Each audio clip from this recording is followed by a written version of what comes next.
In the book, I constantly hurt my husband who loved me deeply in order to be with my first love, but was betrayed by my friends and first love. After awakening my memories, I immediately distanced myself from them and turned around to embrace my husband. After being hit on the head by a book that fell from the sky, a new set of memories appeared in my mind. Because of these memories, my obsession with my first love completely vanished. When I woke up, I was still a bit dazed, thinking I was cramped in a dark, damp basement, waking up every day worrying about how to make money, or else I'd be homeless the next day. I looked around the room. It was luxuriously decorated, with everything arranged according to my preferences. The extra memories were so vivid, as if heaven was deliberately reminding me, if I remained stubborn and unrepentant, I would end up in a miserable situation in the future. I pulled back the curtains and saw a large field of roses. My husband Adrian had hired professional gardeners to plant them. The entire villa's decor, down to every flower in the garden, was designed based on my preferences. But in the past, I saw it as a beautiful cage. I opened my phone and unsurprisingly, there were many messages from my best friend Rachel. We had originally planned to go out 3 days ago, but I was knocked unconscious by the falling book right before leaving, so the plan fell through.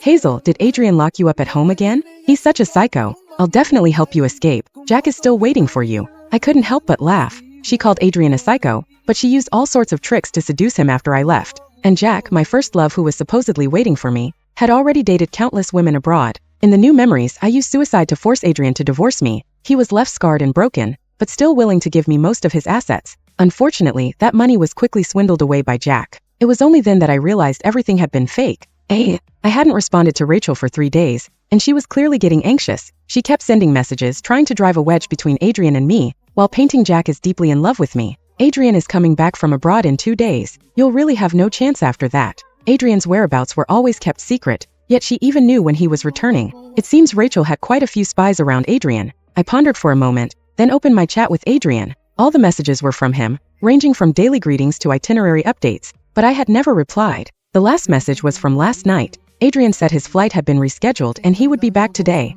In the past, I would have gotten a headache seeing this message, but at this moment, I suddenly felt an overwhelming longing for my husband. Okay, I'll wait for you to come back. Be careful on the way. Just after I sent the message, there was a sudden commotion downstairs. A car had stopped at the entrance of the estate. A 5-year-old boy got out of the car, wearing a kindergarten backpack and holding something in his hand. As he walked into the estate, everyone he passed stopped to greet him, because he was Adrian's and my child. The child who looked 80% like Adrian, so I had never liked him. I once overheard our son talking to Adrian. The 5-year-old was innocent yet sensitive, asking Adrian if he wasn't behaving well enough. Why doesn't mommy like me? Is it because I'm not obedient? Adrian held him on his lap, gently stroking his face. Maybe. It's because you look too much like daddy. When I went downstairs, our son had just walked in. Seeing me, his eyes lit up, but he only inched cautiously towards me. Mommy! His gaze kept scanning me until it suddenly fell on the bruise on my forehead from being hit. His eyes widened and he rushed over without hesitation. Mommy, what happened to your head? I accidentally bumped my head. Have you been good at kindergarten this week? Looking at his cautious demeanor,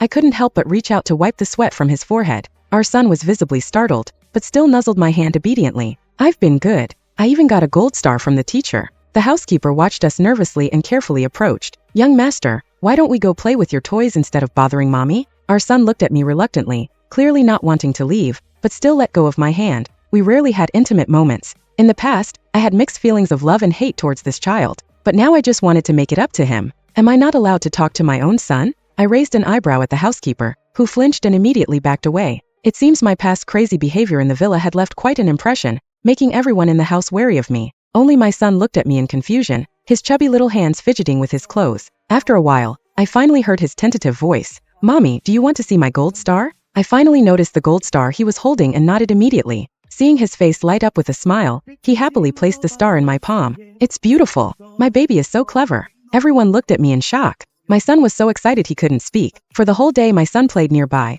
not too close but not too far, glancing at me from time to time. Finally, I couldn't resist patting my lap. Do you want to sit on mommy's lap and play? My son stood up, looked at his toy thoughtfully for a while, then smiled brightly and ran over to me happily. He sat in my lap very obediently, looking up at my expression every so often while playing. Mommy, do you want to play with the toys? Or read a storybook? Behind the well-behaved child was a long-term lack of maternal love. He was always cautious, afraid of angering me. My heart melted at the sight. I pulled my son close and hugged him tightly. It's okay, sweetie. From now on, mommy will do whatever you want to do with you. I played with my son all day. By evening, I was unusually tired as soon as my head hit the pillow. In the middle of the night, I suddenly felt cold next to me. I tried to pull the blanket, but my hand was restrained by something. A body pressed down on me so heavy I could barely breathe. I could only groggily open my eyes in my sleepy state. As soon as I opened my eyes, I met a pair of almond-shaped eyes, instantly captivated. Adrian was undeniably handsome. This was something I could never deny. He had alluring almond eyes with a beauty mark below them. The first time we met, I even wondered if fox spirits really existed in this world. How else could a man wearing a complex three-piece suit, covered from head to toe, still silently seduce you with just a glance? Hazel. He softened his voice, husky and magnetic as if bewitching me. It's been a while. Did you miss me? His cold fingers trailed across my face, sliding down my neck, raising goosebumps. Let go of my hands first. My wrists were tied with Adrian's tie. I couldn't move and could only quietly plead with him. Although Adrian was very tolerant of my tantrums in the villa, smashing glasses and crystal lamps, the truly sick one in our relationship was Adrian. He had an obsessive disorder, never letting go of things he was fixated on. He was sensitive, suspicious, and extremely possessive. Once, after arguing with Adrian due to Rachel's instigation, I was directly locked up in the villa by him. Baby, I don't want to do this either. But once I let you go, who knows where you'll run off to? He caressed my face with one hand while skillfully unbuttoning my clothes with the other. Adrian's body temperature was always low. As soon as he touched me, I felt a chill. I really won't run away. It's uncomfortable being tied up like this. Adrian ignored my words. Only after we were done did he finally release me. I was exhausted and could only lie panting in bed. He gently massaged my hands.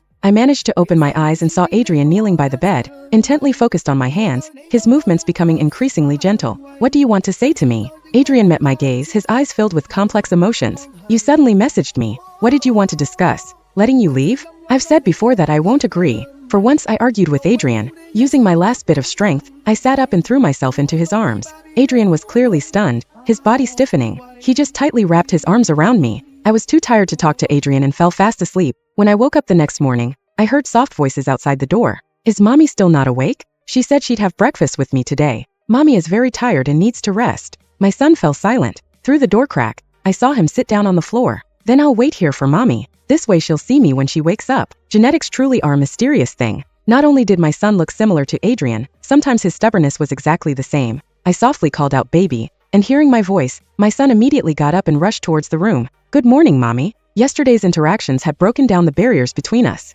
My son happily pounced in front of me, his chubby little hands holding mine. Adrian stood at the bedroom door, looking at me with a complex expression. He had tried every way to please me before, even begging me not to leave on his knees. Every time he got close, it only triggered greater disgust from me. So Adrian got used to standing at a distance, just awkwardly staring at me. Well, the best way to deal with an awkward person is to be direct. I looked at Adrian and smiled. Good morning, hubby. On Saturday morning, because of that one hubby, Adrian accidentally knocked over 2 water glasses. By the 3rd time, I finally couldn't hold back. If you don't like it, I won't call you that anymore in the future. I do like it. Good. This time he denied it faster than anyone. At the dining table, the housekeeper brought today's breakfast. I met the housekeeper's gaze. The moment our eyes met, she instinctively avoided it. Mrs. Wood, how long have you been working in this house? Almost 10 years. I used to work at the old mansion, but came here after the master married you.